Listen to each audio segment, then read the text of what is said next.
If you don't change your volume, if you don't elevate it and get louder in the urgent and emergent moments, you will fail to capture for the jury the danger of the event. Steady, even, middle of the road, talking to your client in your office volume non-verbally communicates this was no big deal. Your jury will think of the event itself as steady, even, totally normal and fine.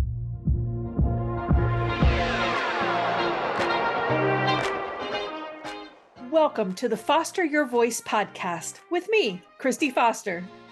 After a 30-year career in music and theater, I never imagined I'd be coaching trial attorneys. But once I entered your world, I quickly realized how critical and underutilized voice is in the courtroom. The truth is, you don't win trials with brute strength. You win with your voice. I'll give you tools to unlock your voice so you can communicate not just with purpose, but on purpose. If you want quick action tips to help you stay calm and in control, keep jurors engaged, and inspire your listeners to action, all through the power of your voice, you're in the right place. I'm Christy Foster, and I'm here to help you foster your voice.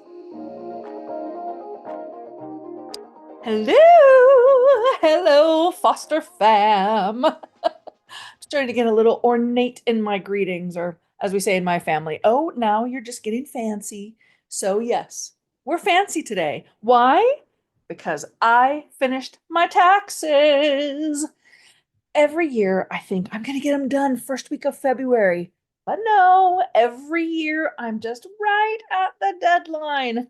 And mine aren't even all that complicated. I keep organized receipts and records all throughout the year. They're simple enough that I can do them myself. I have an accountant, but he's more of an advisor who helps me know how to plan, but I do them all myself.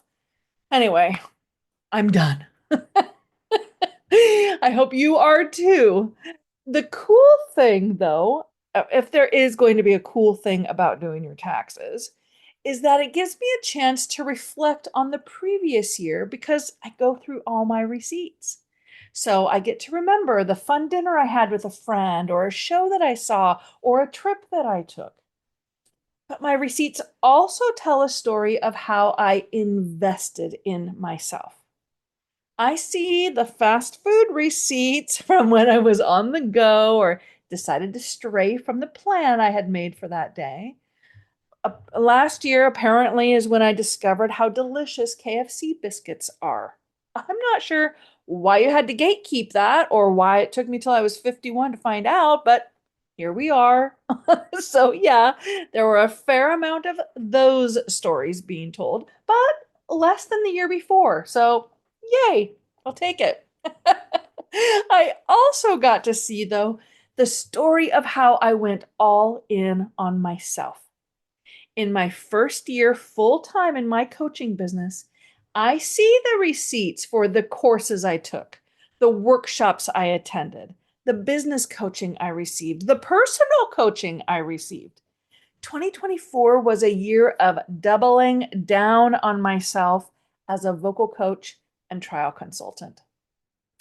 Being reminded of that, hearing that story again as I reviewed my receipts, was actually really encouraging. I know not everyone has those cathartic moments when doing taxes, and hey-oh, paying that tax bill is a good jolt awake. But the question is still a good one to revisit, maybe even a couple of times throughout the year. How are you investing in yourself? If you have a staff that relies on you, or a family that relies on you, or if you're a solo firm or solopreneur like me, you are your biggest asset. So, how are you doubling down on your investment in yourself this year? You know what I hate? Being misunderstood. It's actually one of my biggest fears, if I'm honest, right up there with birds. Yes, I'm afraid of birds. Leave me alone about it already. Being misunderstood is just the worst, though. Trying to communicate something and seeing that it's just not landing the way you intend. A too harsh of tone with your kid or spouse that ended up setting them off, a thinking face that got interpreted as annoyance or irritation and ended up shutting down the conversation and leaving you baffled. It's so frustrating in our personal lives, but in the courtroom, your mismatched communication profile could break your case and lose you a deserving verdict. So, I've created a free guide to get you thinking about the emotional profiles you create. It's a printable guide to help you 10x your communication impact by mastering 6 emotional profiles for clear and authentic connection. I break down the 6 core emotions: happy, sad, love, pride, anger, and fear by giving you face, body, and breathing cues. Plus, I show you exactly which point on a 1 to 10 scale you should be with your pitch, pace, melody, volume, and tone in order to authentically capture the center of that core emotion. The link to get your free guide is in the show notes or by simply going to my website, fostervoicestudio.com. Don't wait to clear up your part of miscommunication and misunderstandings. Get your free download today. Okay, now, before we get into the 4th vocal building block of volume today, I have to do a quick follow-up on the pace and melody discussion from last week's episode. Because after I recorded it all, I thought, okay, Christy, maybe they would appreciate having a way to practice their pacing and their pausing. Is there some kind of tool you could give them to start making headway on this?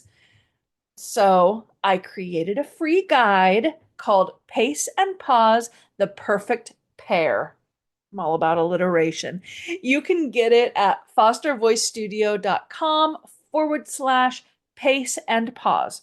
All one word, pace and pause.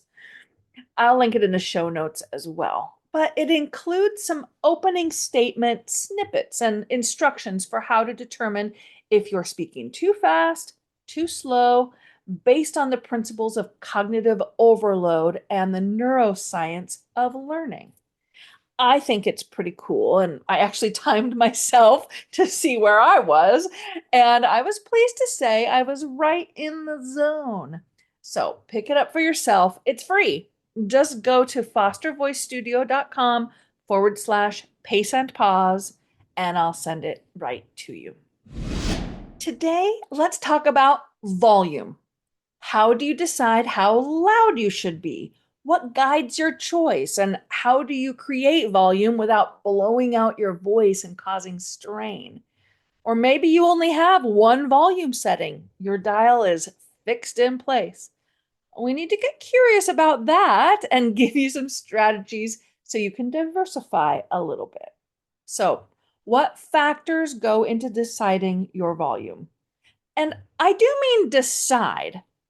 I'm all about communicating on purpose. We're not going to just let our voices happen by chance, not on my watch. So, how do you decide on your volume? Well, first, consider the room that you're in. The bigger the room, the louder you need to be in order to project and make sure everyone can hear you. Think about how you speak to a coworker or a client in your office. Okay, that's a nice even, medium, let's say a 5 on a scale of 1 to 10. Normal voice.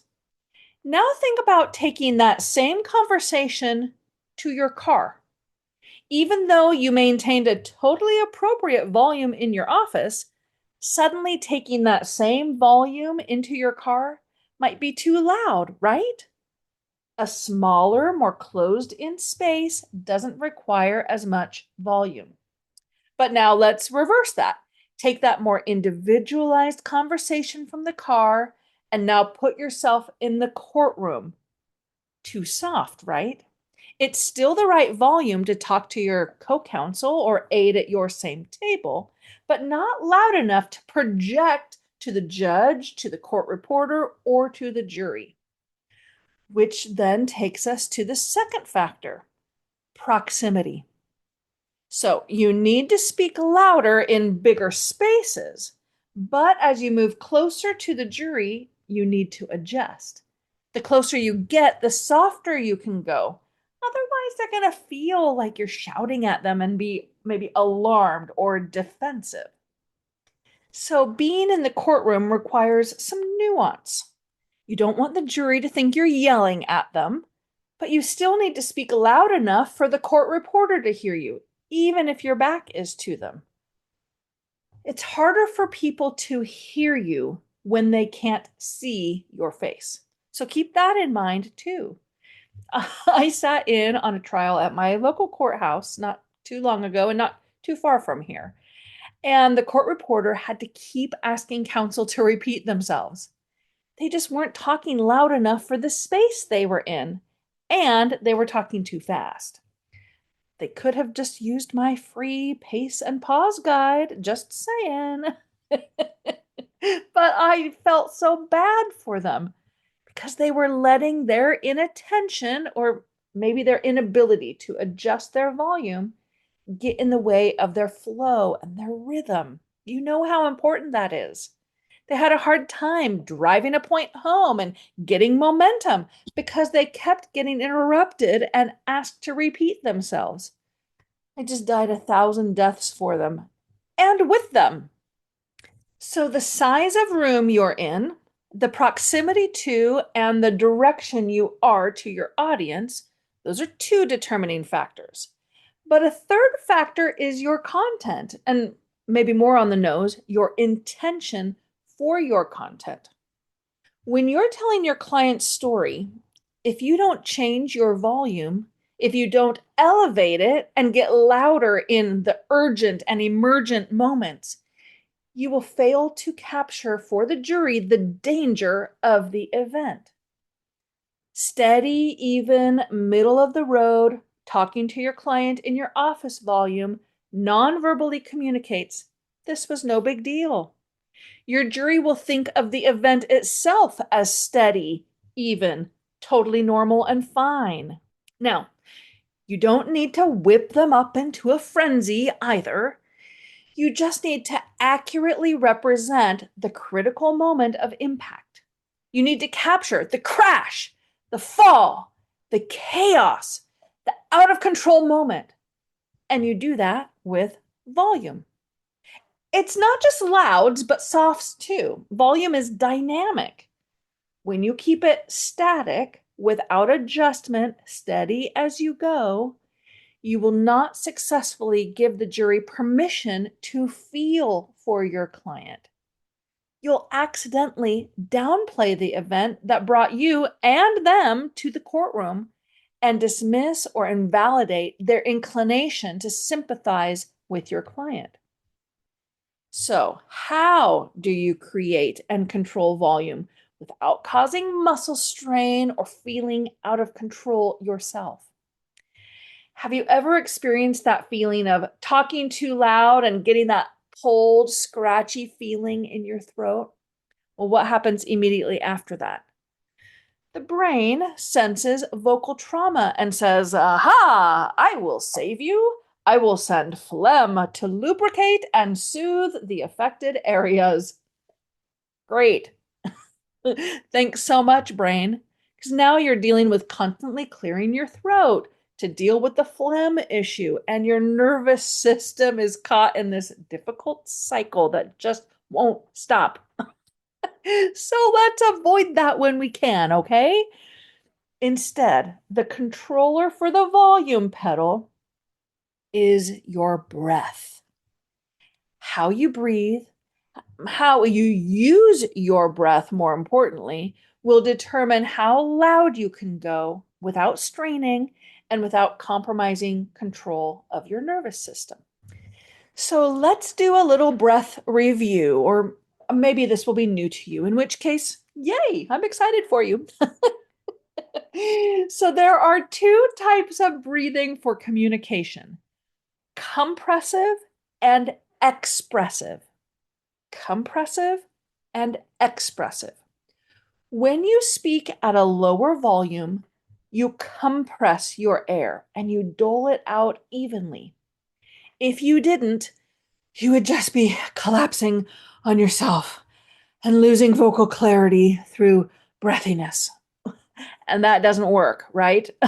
But if you talk soft without whispering and without being breathy, but by keeping your abs engaged and managing a steady stream of air, when you talk soft and compress your air, you can actually talk for quite a while without needing to refuel. Okay, I just now took a new breath. Now, you don't want to just ramble on without pausing. I paused a little bit, but you don't need to pause in order to rebreathe. You just need to pause then for clarity and comprehension. On the flip side, as you increase your volume, you begin to express your air. Use more breath to get louder. Typically, you're not going to sustain extreme louds for long. Again, louder volume is really useful for urgent or emergent situations or in your story, or you become impassioned in order to drive a point home. The truck driver didn't see the stop sign, so he proceeded into traffic and crash. Miss Johnson slammed into the side of the tractor trailer, getting wedged underneath. There was no way she could stop in time. Hear how you can effectively use volume for bursts of energy. Can you feel the urgency of the moment? Can you picture it in your mind, watching it all play out like a movie? When your jury can feel something about the situation and can visualize it internally, making it their own, connecting it to other memories of crashes they've seen either in real life or in movies, that's when the information has effectively made it from the information gathering place in the brain to the decision making part of the brain. That's when you've prepared them for deciding a verdict for your client. But use your air, express it for louder volumes so you avoid constriction and abuse to your vocal cords. Can you hear how I'm just cut off from my breath? Keep the breath coming. Then compress your breath for softer volume so you sustain the energy and don't collapse into breathiness. Now, last week I teased that I would be sharing a secret formula, and this is the perfect time to share it in our series of the 5 building blocks because the formula involves 3 of the components we've talked about so far. This is when we really get to play, or rather, really develop strategic and purposeful use of interplay between the building blocks. Using various combinations of levels of pitch, pace, and volume will help you create emphasis and really infuse meaning. So, I just demonstrated it. Did you hear it? I'll do it again. Using various combinations and levels of pitch, pace, and volume, so far everything's normal, nice and even, will help you create emphasis. Emphasis. I'm lowering my pitch. I'm lowering my volume. And really infusing meaning. Really. I'm lifting my pitch. I'm lengthening the duration of the word. That's pace. Really infuse meaning. Can you hear it now? Pitch, pace, and volume working together.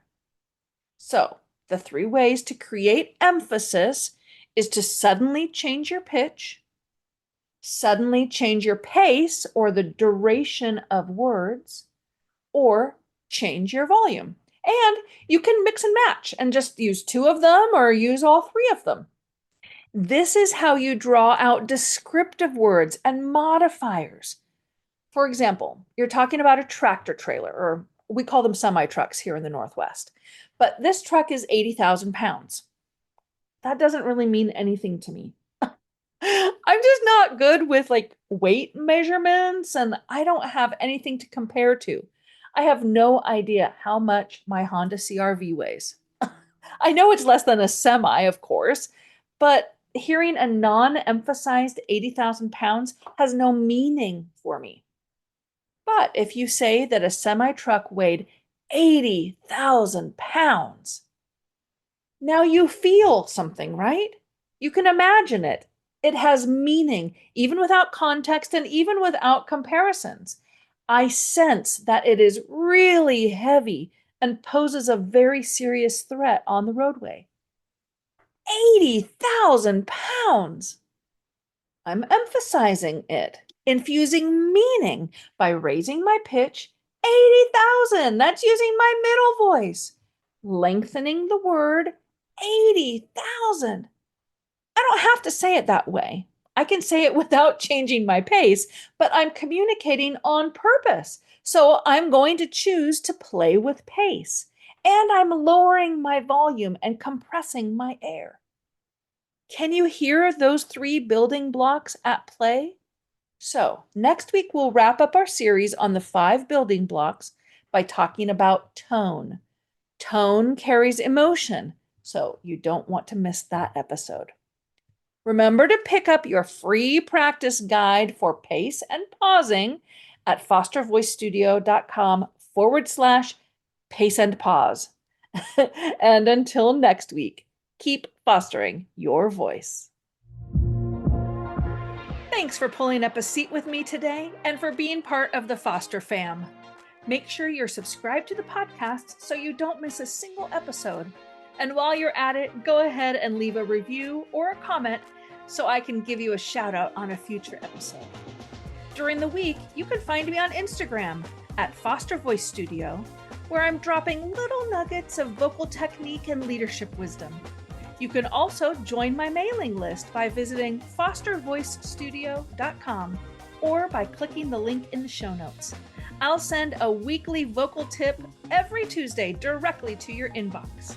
Until then, keep fostering your voice.